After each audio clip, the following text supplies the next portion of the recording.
Good morning all. നമ്മൾ കഴിഞ്ഞ ക്ലാസ്സിൽ ലീനിയർ പ്രോഗ്രാമിങ്ങിൻ്റെ കുറച്ച് ബേസിക് ആയിട്ടുള്ള കാര്യങ്ങളാണ് നമ്മൾ കഴിഞ്ഞ ക്ലാസ്സിൽ ഡിസ്കസ് ചെയ്തിട്ടുണ്ടായിരുന്നു. ഓക്കെ, ഇനി ആ ലീനിയർ പ്രോഗ്രാമിങ്ങിനെ നമ്മളൊരു മാത്തമാറ്റിക്കൽ മോഡലിൽ നമുക്ക് എക്സ്പ്രസ് ചെയ്യണം. ഓക്കെ, അതിന് വേണ്ടിയിട്ട് നമ്മൾ ഒരു ക്വസ്റ്റ്യൻ ഇവിടെ തന്നിട്ടുണ്ട്. ആദ്യം തന്നെ ഇങ്ങനെ ഒരു ക്വസ്റ്റ്യൻ തന്നു കഴിഞ്ഞാൽ നമ്മൾ അതിനെന്ത് ചെയ്യുക, നല്ലോണം ഒന്ന് മനസ്സിരുത്തി ഒന്ന് വായിക്കാം. ഓക്കെ, അപ്പോൾ ഇവിടെ എന്ന് പറഞ്ഞു കഴിഞ്ഞാൽ A manufacturer of furniture makes 2 products, chairs and tables. ഇപ്പോൾ 2 പ്രോഡക്റ്റാണ് ഉണ്ടാക്കുന്നത്. ഏതൊക്കെയാണവ? ചെയറും ടേബിളുമാണ് ഉണ്ടാക്കുന്നത്. Processing of these products is done on 2 machines A and B. ഇവരുടെ കയ്യിൽ 2 മെഷീനാണുള്ളത്.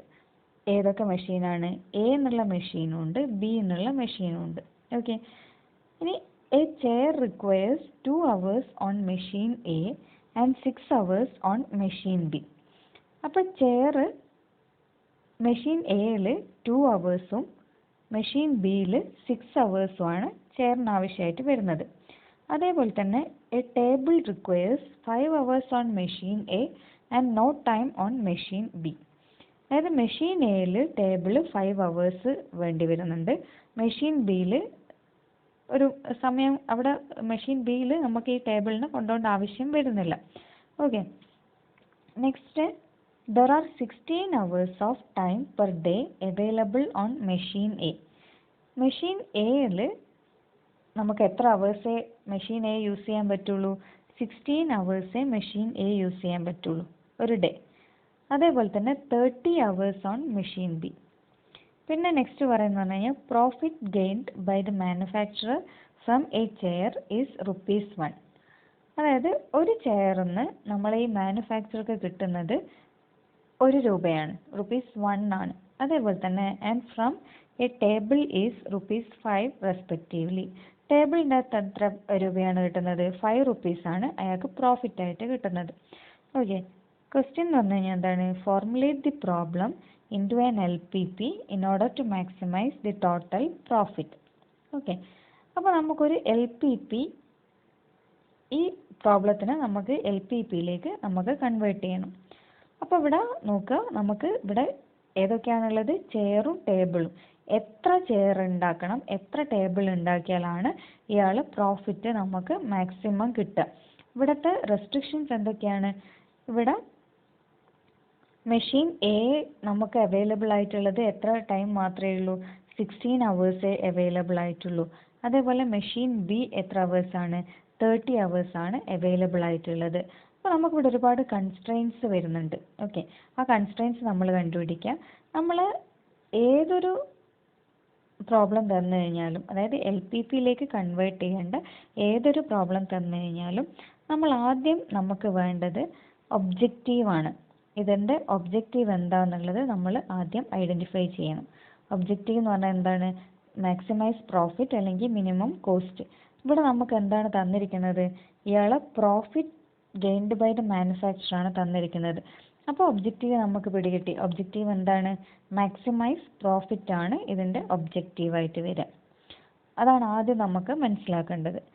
ഇതിൻ്റെ ഒബ്ജക്റ്റീവ് എന്താണ്? ഇവിടെ പ്രോഫിറ്റ് ആണ് തന്നത്, അപ്പോൾ മാക്സിമൈസേഷൻ ആണ് ഇതിൻ്റെ ഒബ്ജക്റ്റീവ് ഫംഗ്ഷൻ വരിക. ഓക്കെ, അപ്പോൾ ഫസ്റ്റ് വൺ പറയുന്നത് ഒബ്ജക്റ്റീവ് എന്താണ്, അതിൻ്റെ ഒബ്ജക്റ്റീവ് എന്നുള്ളത് കിട്ടി. സെക്കൻഡ് എന്ന് പറയുന്നത് ഇതിൻ്റെ ഒബ്ജക്റ്റീവ് ഫംഗ്ഷൻ നമുക്ക് എഴുതണം. ഒബ്ജക്റ്റീവ് ഫംഗ്ഷൻ എഴുതുക എങ്ങനെയാണ് നോക്കുക. ഇവിടെ നമ്മൾ ആദ്യം x1 എന്ന് പറയുന്നത് നമ്പർ ഓഫ് ചെയറും x2 എന്ന് പറയുന്നത് നമ്പർ ഓഫ് ടേബിളും. നമുക്ക് അറിയില്ല എത്ര ചെയർ ഉണ്ടാക്കിയാലാണ് അല്ലെങ്കിൽ എത്ര ടേബിൾ ഉണ്ടാക്കിയാലാണ് നമുക്ക് മാക്സിമം പ്രോഫിറ്റ് കിട്ടുക എന്നുള്ളത് നമുക്ക് അറിയില്ല. അപ്പം അതിനെ ഞാൻ x1 കൊണ്ട് നൊട്ടേറ്റ് ചെയ്യും. x1 എന്ന് പറയുന്നത് നമ്പർ ഓഫ് ചെയറും x2 എന്ന് പറയുന്നത് നമ്പർ ഓഫ് ടേബിളും ആണെന്ന് ഞാൻ കൺസിഡർ ചെയ്തു. ഓക്കെ, ഇനി ഇവിടുത്തെ ഒബ്ജക്റ്റീവ് ഫംഗ്ഷൻ എന്താണെന്നുള്ളത് നമുക്ക് ചെക്ക് ചെയ്യണം. അപ്പോൾ നമുക്കറിയാം ഒരു ചെയറിൻ്റെ അകത്ത് നിന്ന് അയാൾക്ക് കിട്ടുന്ന പ്രോഫിറ്റ് എത്രയാണ്? ₹1 ആണ് ഒരു ചെയറിൻ്റെ അകത്ത് കിട്ടുന്നത്. നമ്മളിവിടെ എത്ര ചെയറാണ് എടുത്തിരിക്കുന്നത്? x1 ചെയറാണ് എടുത്തിരിക്കുന്നത്. അപ്പോൾ ഒരു ചെയറിൻ്റെ അകത്ത് നിന്ന് ₹1 ആണെങ്കിൽ x1 ചെയറിൻ്റെ അകത്തുനിന്ന് എത്ര രൂപ ഉണ്ടാവും? 1 × x1, അതായത് ₹x1 വരും. ഇപ്പം നമ്മൾ പറയുന്നത് പോലെ തന്നെ ഒരു പെന്നിന് 2 രൂപയാണെങ്കിൽ അങ്ങനത്തെ 5 പെന്നുണ്ടെങ്കിൽ എത്ര വരും? 5 × 2, അതായത് 10 rupees വരിക. അതേപോലെ തന്നെയാണ് ഇവിടെ പറഞ്ഞത്, ഒരു ചെയറിന് ₹1 നമുക്ക് പ്രോഫിറ്റ് കിട്ടുന്നത്. അങ്ങനത്തെ x1 ചെയർ ഉണ്ടെങ്കിൽ അപ്പോൾ എത്ര പ്രോഫിറ്റ് കിട്ടും? x1 ആണ് ഇവിടുത്തെ പ്രോഫിറ്റ് വരിക. ഇതേപോലെ തന്നെ നമ്മൾ ടേബിളിൻ്റെ കേസിലോ ഒരു ടേബിളിൻ്റെ അകത്തുനിന്നുള്ള പ്രോഫിറ്റ് നമുക്ക് എത്രയാണ് ഇവിടെ പറഞ്ഞിരിക്കുന്നത്? 5 ആണ് തന്നിരിക്കുന്നത്. അപ്പോൾ ഇവിടെ x2 ആണ് നമ്മളെ ടേബിൾ എടുത്തിരിക്കുന്നത്. അപ്പോൾ x2 ടേബിളിൻ്റെ അകത്തുനിന്ന് അവർക്ക് കിട്ടുന്ന പ്രോഫിറ്റ് എത്രയായിരിക്കും? 5 × x2, അതായത് 5x2 വരും. ഓക്കെ, അപ്പോൾ നമ്മൾ ഒബ്ജക്റ്റീവ് ഫംഗ്ഷൻ എന്താ വരിക? ഒബ്ജക്റ്റീവ് ഫംഗ്ഷൻ എന്ന് പറയുന്നത് മാക്സിമൈസ് z ആണ് നമ്മളെ വേരിയബിളായിട്ട് നമ്മൾ അത് എല്ലാ പ്രോബ്ലത്തിലും അങ്ങനെ തന്നെയാണ്. മാക്സിമൈസ് z എന്താണ്? നമുക്ക് ടോട്ടൽ പ്രോഫിറ്റ് മാക്സിമൈസ് ചെയ്യണം. ടോട്ടൽ പ്രോഫിറ്റ് എന്ന് പറയുമ്പോൾ ചെയറിൻ്റെ അകത്തുനിന്ന് കിട്ടുന്ന പ്രോഫിറ്റ് x1 ആണ്, ടേബിളിൻ്റെ അകത്തുനിന്ന് കിട്ടുന്ന പ്രോഫിറ്റ് എന്താണ്? 5x2. ഓക്കെ, നമുക്കപ്പം നമ്മൾ ഒബ്ജക്റ്റീവ് ഫംഗ്ഷൻ എന്താണ് വരുന്നത്? Maximise z x1 + 5x2. അപ്പോൾ ഒന്നുകൂടി ശ്രദ്ധിക്കുക, നമ്മൾ ആദ്യത്തെ എയിം എന്ന് പറഞ്ഞു കഴിഞ്ഞാൽ അതിൻ്റെ ഒബ്ജക്റ്റീവ് എന്താണെന്ന് കണ്ടുപിടിക്കുക. ഇവിടുത്തെ ഒബ്ജക്റ്റീവ് എന്താണ്? മാക്സിമൈസേഷൻ ആണ്, പ്രോഫിറ്റ് മാക്സിമൈസ് ചെയ്യാം. ഓക്കെ, അങ്ങനെ ഇവിടെ തന്നിരിക്കുന്നത് ചെയർ ₹1 ആണ്. അപ്പോൾ x1 ചെയർ ആണെങ്കിൽ x1 ഉണ്ടാവും, x2 ടേബിൾ ഉണ്ട്, അപ്പോൾ 5x2 വരും. അപ്പോൾ ടോട്ടൽ പ്രോഫിറ്റ് എന്താണ് വരുന്നത്? x1 + 5x2. അത് മാക്സിമൈസേഷൻ ആണ്. അപ്പോൾ ഇവിടെ ഒബ്ജക്റ്റീവ് ഫംഗ്ഷൻ എന്ത് വരും? Maximise z x1 + 5x2. അപ്പോൾ ഒബ്ജക്റ്റീവായി, ഒബ്ജക്റ്റീവ് ഫംഗ്ഷനായി. ഇനി നമുക്ക് വേണ്ടത് കൺസ്ട്രെയിൻസ് ആണ്. എന്തൊക്കെയാണ് നമ്മളെ അടുത്തുള്ള റെസ്ട്രിക്ഷൻസ് എന്തൊക്കെയാണെന്നുള്ളതാണ് ഇനി നമുക്ക് അറിയാനുള്ളത്. ഓക്കെ, അപ്പോൾ ഒബ്ജക്റ്റീവ് ഫംഗ്ഷൻ കിട്ടി. ഇനി നമ്മൾ കൺസ്ട്രെയിനിലേക്ക് പോവാണ്. അപ്പോൾ കൺസ്ട്രെയിൻ എന്ന് പറയുന്നത് നിങ്ങൾ ഒന്നുകൂടി ക്വസ്റ്റ്യൻ ഒന്ന് നോക്കി നോക്കുക. 2 പ്രോഡക്റ്റ്സ് ആണ് നമ്മൾ ഉണ്ടാക്കുന്നത്, ചെയറും ടേബിളും ആണ് നമുക്ക് ഉണ്ടാക്കുന്നത്. അതിൽ 2 മെഷീനാണുള്ളത്, മെഷീൻ എയും മെഷീൻ ബിയും ആണ് നമുക്കുള്ളത്. ഓക്കെ, അപ്പോൾ മെഷീൻ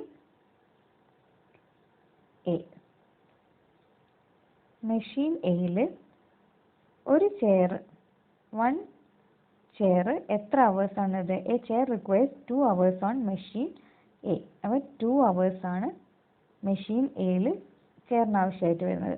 അങ്ങനത്തെ x1 ചെയർ ആണുള്ളത്. അപ്പോൾ എത്ര അവേഴ്സ് ഉണ്ടാവും? 2x1 ആണ് എന്ത് വരിക? മെഷീൻ എയിൽ ചെയറിൻ്റെ അവേഴ്സ് വരിക. ഓക്കെ, അതേപോലെ തന്നെ എന്താണ് ഇവിടെ ക്വസ്റ്റ്യൻ നോക്കുക. A chair requires 2 hours on machine A and 6 hours on machine B. അപ്പോൾ മെഷീൻ എയിൽ ഇത്രയാണ് വരുന്നത്. മെഷീൻ ബി നോക്കുക. മെഷീൻ ബിയിൽ ഒരു ചെയർ എത്ര അവേഴ്സ് ആണ് വേണ്ടി വരുന്നത്? A chair requires 2 hours on machine A and 6 hours on machine B. 6 hours ആണ് വരുന്നത്. അപ്പോൾ 1 ചെയർ ആകുമ്പോൾ 6 hours. അങ്ങനെ ഇവിടെ എത്ര ചെയർ ആണുള്ളത്? x1 chair. x1 ചെയർ എന്ന് പറയുമ്പോൾ എന്താണ് വരിക? 6x1 hours. ഓക്കെ, അതേപോലെ തന്നെ ഇവിടെ നോക്കുക. A table requires 5 hours on machine A and no time on machine B. Okay, അപ്പോൾ ഒരു ടേബിൾ എത്ര അവേഴ്സ് ആണ് വേണ്ടി വരുന്നത്? 5 hours. അപ്പോൾ 1 ടേബിൾ എന്ന് പറയുന്നത് 5 hours ആണ് മെഷീൻ എയിൽ വേണ്ടത്. അപ്പോൾ അങ്ങനത്തെ എത്ര ടേബിളാണ് നമ്മളെ കയ്യിലുള്ളത്? എത്രയാണ് നമ്മൾ എടുക്കുന്നത്? x2 ആണ്. അപ്പോൾ x2 ടേബിളിൻ്റെ കേസ് എന്താ വരിക? 1 ടേബിൾ 5 hours ആണ് വരുന്നത്. അങ്ങനത്തെ x2 ടേബിൾ. അപ്പോൾ x2 ടേബിൾ ആണെങ്കിൽ എന്ത് വരും? 5x2.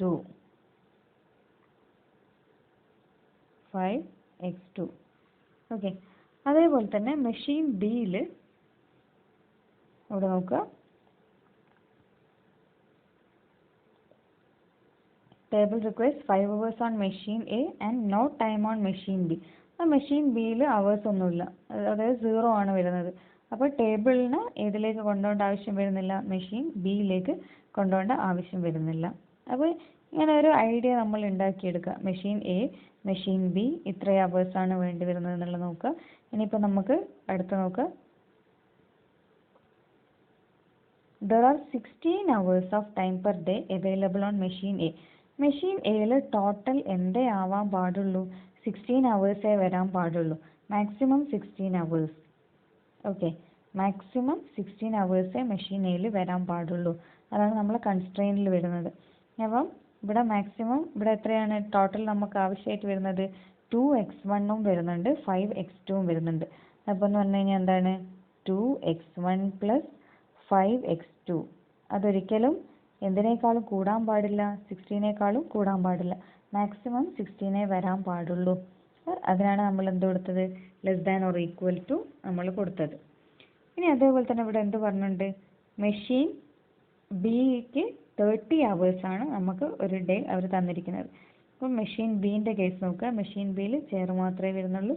അപ്പോൾ എന്ത് വരും? 6x1 << 30.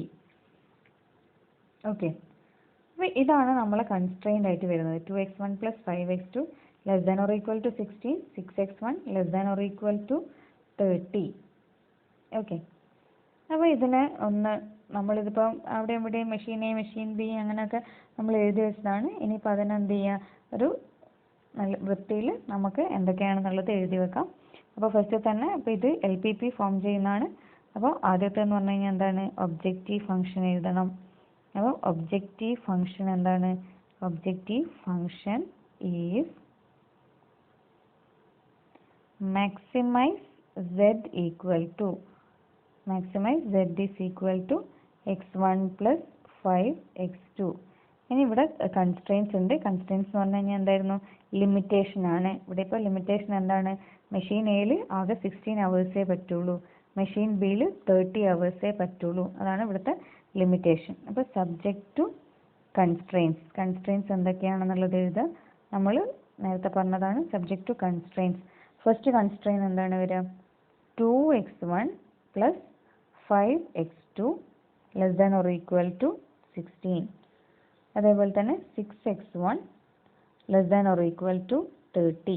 ഇതാണ് സ്ട്രക്ചറൽ കൺസ്ട്രെയിൻ്റ് ആയിട്ട് വരുന്നത്. ഇനി ഏതൊരു പ്രോബ്ലം എടുക്കുമ്പോഴും അതിൻ്റെ കൂടെ തന്നെ നമ്മൾ ഏത് എഴുതണം? നോൺ നെഗറ്റീവ് കൺസ്ട്രെയിൻ എന്താണ്? x1 > 0, x2 > 0. കാരണം എന്ന് പറഞ്ഞു കഴിഞ്ഞാൽ എന്താ? നമ്പർ ഓഫ് ചെയറും നമ്പർ ഓഫ് ടേബിളും ഒരിക്കലും നെഗറ്റീവ് വാല്യൂസ് വരുന്നില്ല. -5 ചെയർ നമുക്ക് ഉണ്ടാക്കാം, -10 ചെയർ അല്ലെങ്കിൽ -10 ടേബിൾ ഉണ്ടാക്കാമെന്ന് നമുക്കൊരിക്കലും പറയാൻ പറ്റൂല. അപ്പോൾ ഈ ഒരു കണ്ടീഷൻ്റെ ഉള്ളിൽ വെച്ചിട്ട് നമുക്ക് ഏതിൻ്റെ വാല്യൂസ് കണ്ടുപിടിക്കണം? x1ൻ്റെയും x2ൻ്റെയും വാല്യൂസ് കണ്ടുപിടിക്കണം. അതിൻ്റെ മെത്തേഡ് ഇനിയിപ്പോൾ നമ്മൾ വരുന്നേ ഉള്ളൂ. ഇപ്പം നിങ്ങൾ എന്ത് ചെയ്യുക? ഈ ഒരു ഫോർമുലേഷൻ എങ്ങനെയാണ് നമ്മൾ ഇത് ഫോർമുലേറ്റ് ചെയ്യുന്നതെന്നുള്ളത് ഒന്ന് മനസ്സിലാക്കി വെക്കുക. ഓക്കെ, ഒരു പ്രോബ്ലം കൂടി നമുക്ക് ചെയ്ത് നോക്കാം. അപ്പം ആദ്യം തന്നെ ഒരു പ്രോബ്ലം കിട്ടിക്കഴിഞ്ഞാൽ നല്ലോണം ഒന്ന് വായിച്ച് നോക്കുക, ഏതാണ് ഒബ്ജക്റ്റീവ് നോക്കുക. അപ്പോൾ ഇവിടെ എന്ന് പറഞ്ഞു കഴിഞ്ഞാൽ A home resourceful decorator manufacturers 2 types of lamps, say A and B. ഒരു ഡെക്കറേറ്റർ ഉണ്ട്, അയാൾ 2 ടൈപ്പ് ലാംപ്സ് ആണ് ഉണ്ടാക്കുന്നത്. അപ്പോൾ പേരെന്ന് പറഞ്ഞാൽ എയും ബിയും ആണ് അയാൾ കൊടുത്തിരിക്കുന്നത്. Both lamps go through 2 technicians. 2 ടെക്നീഷ്യൻസിൻ്റെ അടുത്ത് ഈ ലാമ്പുകൾ 2 ലാമ്പാണ് ഉണ്ടാക്കുന്നത്, എയും ബിയും. ഈ ലാമ്പ് 2 ടെക്നീഷ്യൻസിൻ്റെ അടുത്ത് കൊണ്ടുപോകുന്നുണ്ട്. ആദ്യം എന്ന് പറയുന്നത് ഒരു കട്ടർ എടുത്താണ്, രണ്ടാമത്തത് ഫിനിഷ് ചെയ്യുന്ന ആൾ. അപ്പം lamp A requires 2 hours of the cutter's time and 1 hour of the finisher's time. Lamp എക്ക് കട്ടേഴ്സിൻ്റെ 2 ഹവേഴ്സും ഫിനിഷേഴ്സിൻ്റെ 1 ഹവറുമാണ് ആവശ്യം വരുന്നത്. അതേപോലെ തന്നെ lamp B requires 1 hour of cutters and 2 hours of finisher's time. Okay. Next, the cutter has 104 hours and finisher has 76 hours of available time each month. Okay. അത് നമ്മുടെ restriction ആണ്. ഏതാണ്? കട്ടേഴ്സിൻ്റെ time എന്ന് പറയുന്നത് 104 ഹവേഴ്സേ മാക്സിമം വരുള്ളൂ. അതേപോലെ തന്നെ ഫിനിഷറുടെ ടൈം എത്രയേ നമുക്കുള്ളൂ? 76 ഹവേഴ്സേ നമുക്ക് വരുന്നുള്ളൂ. ഇവിടെ തന്നിരിക്കുന്നത് എന്താണ്? Profit on lamp A is 6 and on B is 11. Formulate a mathematical model. അപ്പോൾ മാത്തമാറ്റിക്കൽ മോഡൽ ഫോർമുലേറ്റ് ചെയ്യണം. അപ്പോൾ ആദ്യം തന്നെ നമ്മൾ 2 ലാമ്പാണുള്ളത്. Let decorator manufacture X1 and X2 lamps ആണെന്ന് വിചാരിക്കുക. അതായത് ടൈപ്പ് എന്റെ എണ്ണം X1 ആണെന്ന് എടുക്കുക. ടൈപ്പ് ബിന്റെ എന്തായിട്ട് എടുക്കുക? X2. എത്ര ലാമ്പുകൾ നമ്മൾ ഈ കൺസ്ട്രെയിനിന്റെ ഉള്ളിൽ ഉണ്ടാക്കണം എന്നുള്ളതാണ് നമ്മൾ എയിം. ഓക്കെ, അപ്പോൾ ഇതിന്റെ ഒബ്ജക്റ്റീവ് എന്താ വരിക? നമ്മളിങ്ങനെ വായിച്ച് പോവുകയാണെങ്കിൽ ഇവിടെ എന്തുണ്ട്? Profit on the lamp A is ₹6 and on B is 11. അപ്പോൾ പ്രോഫിറ്റ് ആണ്. അപ്പോൾ ഒബ്ജക്റ്റീവ് എന്താണ് വരിക? ഒബ്ജക്റ്റീവ് എന്ത് വരും? ഒബ്ജക്റ്റീവ് എന്ന് പറയുന്നത് മാക്സിമൈസേഷൻ ആണ്. പ്രോബ്ലം മാക്സിമൈസേഷൻ ആണ്. കാരണം എന്താണ്? പ്രോഫിറ്റ് ആണ് ഇവിടെ തന്നിരിക്കുന്നത്. ഓക്കെ, പ്രോഫിറ്റ് മാക്സിമൈസേഷൻ ആണ് ആദ്യത്തെ ഒബ്ജക്റ്റീവ് എന്ന് പറയുന്നത്. ഓക്കെ, ഇനിയിപ്പോൾ നമുക്ക് ഒബ്ജക്റ്റീവ് ഫംഗ്ഷൻ കണ്ടുപിടിക്കണം. അപ്പോൾ ഒബ്ജക്റ്റീവ് ഫംഗ്ഷൻ എന്താ ഇവിടെ വരിക? ഇവിടെ X1 ഒരു ലാമ്പിന് എത്ര അവേഴ്സ് ആണ് വരുന്നത്? lamp A requires 2 hours of the cutter's time and 1 hour of the finisher's time എന്നാണ് പറയുന്നത്. അപ്പം A എന്നുള്ള ലാമ്പ് എടുക്കുക. A എന്ന് പറയുന്നത് 1 ലാമ്പിൽ നമുക്ക് എത്രയാണ് പ്രോഫിറ്റ് വരുന്നത്? 6 ആണ് അയാൾക്ക് പ്രോഫിറ്റ് വരുന്നത്. അങ്ങനത്തെ എത്ര ലാമ്പാണ് നമ്മൾ എടുത്തിരിക്കുന്നത്? X1 lamp. അപ്പോൾ എത്ര പ്രോഫിറ്റ് വരും? 6x1. ഓക്കെ, അതേപോലെ തന്നെ ബിന്റെ കേസ് എന്താ വരിക? ബി എന്ന് പറയുന്നത് ഒരു ലാമ്പിൻ്റെ അകത്തുനിന്ന് അയാൾക്ക് കിട്ടുന്ന പ്രോഫിറ്റ് എത്രയാണ്? 11 ആണ്. അങ്ങനെയാകുമ്പോൾ എത്ര ലാമ്പ് ഉണ്ട്? X2 ലാമ്പാണെങ്കിൽ അയാൾക്ക് കിട്ടുന്ന പ്രോഫിറ്റ് എന്താ വരിക? 11x2. അപ്പോൾ ഇവിടുത്തെ ഒബ്ജക്റ്റീവ് എന്താ വരിക? ഇത് രണ്ടും ആഡ് ചെയ്തത് മാക്സിമൈസ് ചെയ്യണം. അപ്പോൾ ഒബ്ജക്റ്റീവ് ഫംഗ്ഷൻ എന്താ വരിക? Maximise z equal to 6x1 plus 11x2. ഇതാണ് എന്ത് വരിക? അതിൻ്റെ ഒബ്ജക്റ്റീവ് ഫംഗ്ഷൻ വരിക. അപ്പോൾ നമുക്ക് ഒബ്ജക്റ്റീവ് ഫംഗ്ഷൻ കിട്ടി. ഇനിയിപ്പോൾ നമുക്ക് എന്താണ് വേണ്ടത്? സ്ട്രക്ചറൽ കൺസ്ട്രെയിൻസ് വേണം. സ്ട്രക്ചറൽ കൺസ്ട്രെയിൻസ് എങ്ങനെയാണെന്നുള്ളത് നോക്കുക.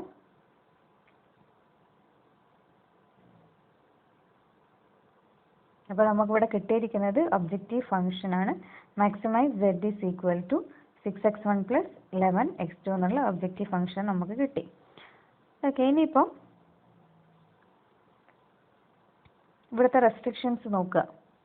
Both lamps go through 2 technicians, first a cutter and second a finisher. Lamp A requires 2 hours of cutter's time and 1 hour of finisher's time. Lamp B require 1 hour of cutters and 2 hour of finisher's time ആണ്. അപ്പോൾ cutter നോക്കുക. Cutter കേസിൽ എന്താണ് വരുന്നത്? Lamp A requires 2 hours. Lamp A എന്ന് പറയുമ്പോൾ എന്താണ്? നമ്മൾ X1 ആണ് എടുത്തത്. അപ്പോൾ X1 ആണ് ഇവിടെ 2 hours ആണ് വരുന്നത്. അപ്പോൾ എന്ത് വരും? 2x1. ഓക്കെ, അതേപോലെ ഫിനിഷർ നമുക്ക് 2 ടെക്നീഷ്യൻസ് ആണുള്ളത്, കട്ടറും ഫിനിഷറും. അതിൽ ഫസ്റ്റത്തെ എന്ന് പറഞ്ഞു കഴിഞ്ഞാൽ lamp A requires 2 hours of the cutters time and 1 hour of finishers time. Finishers ടൈമിൽ എത്രയാണ് വരുന്നത്? 1 hour. അപ്പോൾ എന്താണ്? 1x1 ആണ് വരുന്നത് ഫിനിഷേഴ്സിൽ. നെക്സ്റ്റ് ഇവിടെ എന്താ കൊടുത്തിരിക്കുന്നത്? Lamp B requires 1 hour of cutters time and 2 hours of finishers time. Lamp B ആണ്. ലാമ്പ് ബി നമ്മൾ ഏതാ എടുത്തത്? X2 ആണ് എടുത്തിരിക്കുന്നത്. അപ്പോൾ കട്ടേഴ്സ് ടൈം എന്ന് പറയുന്നത് ഇവിടെ 1 hour ആണ്. അപ്പോൾ എന്ത് വരും? X2 വരും. ഇവിടെ എത്രയാണ്? 2 hours ആണ് വരിക. അപ്പോൾ എന്ത് വരും? 2x2. ഓക്കെ, അപ്പോൾ ടോട്ടൽ കട്ടേഴ്സ് ടൈമിൻ്റെ ടോട്ടൽ എന്ന് പറയുമ്പോൾ എന്താ വരിക? 2x1 plus x2. ഫിനിഷേഴ്സ് ടൈമിൻ്റെ ടോട്ടൽ എന്ത് വരും? X1 plus 2x2. ഇനി ഇവിടെ തന്നിരിക്കുന്നത് നോക്കുക. The cutter has 104 hours. Maximum എത്ര അവേഴ്സേ കട്ടറിനുള്ളൂ? 104 അവറേ ഉള്ളൂ. അപ്പം ഇവിടെ എന്ത് വരും? 2x1 plus x2. മാക്സിമം എത്രയേ വരുന്നുള്ളൂ? 104. 104. അതേപോലെ ഫിനിഷർ കേസിൽ എന്താ വരിക? രണ്ടും കൂടി ആഡ് ചെയ്ത് കഴിഞ്ഞാൽ മാക്സിമം എത്രയേ വരാൻ പാടുള്ളൂ? 76 വരാൻ പാടുള്ളൂ. ഓക്കെ, നിങ്ങൾ ആദ്യം ഒന്ന് ട്രൈ ചെയ്ത് നോക്കുക. ഇത് ക്വസ്റ്റ്യൻ നല്ലോണം വായിക്കുക. ഒബ്ജക്റ്റീവ് എന്താണെന്ന് മനസ്സിലാക്കുക. ഒബ്ജക്റ്റീവ് ഫംഗ്ഷൻ എഴുതുക. അതിന് കറസ്പോണ്ടിങ് ആയിട്ടുള്ള സ്ട്രക്ചറൽ കൺസ്ട്രെയിൻസ് എഴുതുക. ഓക്കെ, ഇനിയിപ്പോൾ നമുക്കിതിനൊരു മാത്തമാറ്റിക്കലി നമുക്ക് എഴുതുകയാണെങ്കിൽ എന്താണ് ഇവിടുത്തെ ഒബ്ജക്റ്റീവ് ഫംഗ്ഷൻ എന്ന് പറയുന്നത് എന്താണ്? ഒബ്ജക്റ്റീവ് ഫംഗ്ഷൻ ഈസ് മാക്സിമൈസേഷൻ ആണ്. Maximise z equal to 6x1 plus 11x2 subject to constraints. Structural constraints ഏതാണ് വരുന്നത്? 2x1 plus x2 less than or is equal to 104 and x1 plus 2x2 less than or equal to 76. Okay, ഇനി എന്തും കൂടി ആവശ്യമുണ്ട് ഇവിടെ. ഇപ്പോൾ structural constraint ആയിട്ടേ ഉള്ളൂ. എന്തായാലും ഏതും കൂടി വേണം? നോൺ നെഗറ്റീവ് കൺസ്ട്രെയിൻ്റ് എന്താ വരിക? x1 greater than or equal to 0. ഇതൊരിക്കലും എഴുതാൻ വിട്ടുപോകരുത്. കാരണം x1 ഇത് രണ്ടും എന്തേ വരാൻ പാടുള്ളൂ? പോസിറ്റീവ് വാല്യൂസ്, ഒന്നുകിൽ 0 അല്ലെങ്കിൽ പോസിറ്റീവ് വാല്യൂസ് മാത്രമേ വരാൻ പാടുള്ളൂ. അപ്പോൾ x1 greater than or equal to 0, x2 greater than or equal to 0. ഇതാണ് എന്ത് വരിക? ഈ നമ്മൾ തന്നിരിക്കുന്ന പ്രോബ്ലത്തിൻ്റെ ഈ ഒരു പ്രോബ്ലത്തിൻ്റെ മാത്തമാറ്റിക്കൽ അല്ലെങ്കിൽ LPPയിലേക്ക് കൺവേർട്ട് ചെയ്ത ഇതാണിത്. ഒബ്ജക്റ്റീവ് ഫംഗ്ഷൻ ഇതാണ്. കൺസ്ട്രെയിൻസ്, പിന്നെ നോൺ നെഗറ്റീവ് കൺസ്ട്രെയിൻസ്. ഓക്കെ, നമ്മൾ ഇങ്ങനത്തെ കുറച്ചും കൂടി പ്രോബ്ലംസ് നിങ്ങൾ ചെയ്ത് കഴിഞ്ഞ് കഴിഞ്ഞാൽ ഈ ഒരു ട്രാക്കിലേക്ക് എത്തും. എങ്ങനെയാണ് ഈ വേരിയബിൾസ് എടുക്കുക, അല്ലെങ്കിൽ എങ്ങനെയാണ് കൺസ്ട്രെയിൻറ്റ് ഫോം ചെയ്യുക എന്നുള്ളതൊക്കെ നമുക്കൊരു ഐഡിയ കിട്ടും. ഇനി നമ്മൾ ഇതിൻ്റെ ഒരു സ്റ്റാൻഡേർഡ് ഫോം, ഈ രണ്ട് പ്രോബ്ലത്തിൻ്റെ അകത്ത് നമുക്കിതിൻ്റെ ഒരു standard general form of A LPP അതെന്താണെന്നുള്ളത് നോക്കാം. ജനറൽ LPP രണ്ട് വേരിയബിളിൻ്റെ കേസിലാണ് എടുക്കുന്നത്. അതായത് x1 x2 ആണെന്ന് എടുക്കുക. അപ്പോൾ ഫൈൻഡ് x1 ആൻഡ് x2. നമുക്ക് x1 x2 എത്രയാണെന്ന് കണ്ടുപിടിക്കണം. Which optimises the objective function z equal to c1x1 plus c2x2. നമ്മൾ നേരത്തെ പ്രോബ്ലത്തിൽ പറഞ്ഞിട്ടുണ്ടായിരുന്നു maximise z equal to 6x1 plus 11x2 ആണ്. അതായത് ഈ c1 c2 എന്താണ്? കോസ്റ്റ് ആണ് വരുന്നത്. സബ്ജക്റ്റ് ടു കൺസ്ട്രെയിൻസ്, ഇവിടെ ഒന്നുകിൽ less than or equal to വരാം, അല്ലെങ്കിൽ ഈക്വൽ ടു വരാം, അല്ലെങ്കിൽ greater than or equal to. നമ്മൾ മുന്നേയുള്ള പ്രോബ്ലത്തിൽ എന്തായിരുന്നു? നേരത്തെയുള്ള പ്രോബ്ലത്തിൽ ഇങ്ങനെയായിരുന്നു കൺസ്ട്രെയിൻറ്റ് വന്നത്. 2x1 plus x2 less than or equal to 104. അതാണ് ഇവിടെ a11. ഇത് കോൺസ്റ്റൻ്റ് എന്നുള്ള രീതിയിൽ, അതായത് ജനറൽ ഫോം എന്നുള്ള രീതിയിൽ ഇവിടെ കൊടുത്തന്നേ ഉള്ളൂ. ഇതൊരു കോൺസ്റ്റൻ്റ് ആണ്. a11 x1 plus a12 x2 less than or equal to b1. അതാണ് ഇവിടെ തന്നിരിക്കുന്നത്. അതായത് 2x1 plus x2 less than or equal to 104. അതേപോലെ തന്നെ നമ്മൾ ഏത് കൊടുത്തിട്ടുണ്ട്? കഴിഞ്ഞ പ്രോബ്ലത്തിൽ x1 plus 2x2 less than or equal to 76.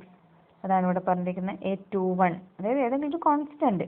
a21 a22 എന്നെല്ലാം പറഞ്ഞു കഴിഞ്ഞാൽ ഒരു കോൺസ്റ്റൻ്റ് ആണ്. a22 x2 ഒന്നുകിൽ less than or equal to, അല്ലെങ്കിൽ ഈക്വൽ ടു, അല്ലെങ്കിൽ greater than or equal to. Okay, പിന്നെ ലാസ്റ്റത്തെ നോൺ നെഗറ്റീവ് കൺസ്ട്രെയിൻ്റ് ആണ്. ഇവിടെ x1 greater than or equal to 0, x2 greater than or equal to 0.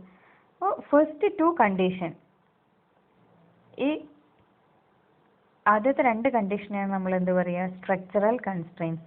മൂന്നാമത്തെ കണ്ടീഷനെയാണ് നമ്മൾ എന്ത് പറയുക? നോൺ നെഗറ്റീവ് കൺസ്ട്രെയിൻ എന്ന് പറയുന്നത്. ഇവിടെ c1 c2 എന്താണ്? കോസ്റ്റ് ആണ്, അല്ലെങ്കിൽ പ്രോഫിറ്റ് കോഎഫിഷ്യൻസ് എന്ന് പറയും. ഓക്കെ, b1 b2 എന്താണ് പറയുക? റിക്വയർമെൻറ്റ്സ്. അതായത് ഇവിടെ 104 ആണ് നമുക്ക് മാക്സിമം വരിക. 76 hours ആണ് മാക്സിമം. ഇതെല്ലാം എന്താണ്? കോൺസ്റ്റൻസ് ആണ്. ഇവിടെ x1 x2 എന്ന് പറഞ്ഞു കഴിഞ്ഞാൽ എന്താണ്? ഈ ഡിസിഷൻ വേരിയബിൾ ആണ്. ഓക്കെ, ഇതിപ്പോൾ ഞാൻ എത്ര വേരിയബിളിൻ്റെ കേസാണ് പറഞ്ഞത്? രണ്ട് വേരിയബിളാണ്, x1 x2 എന്നുള്ള രണ്ട് വേരിയബിളിൻ്റെ കേസാണ് പറഞ്ഞത്.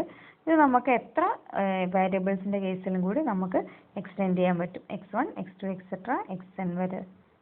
ഓക്കെ, ഇതാണ് ഏത് വരിക? Standard form of A mathematical model of N LPP. Okay, thank you.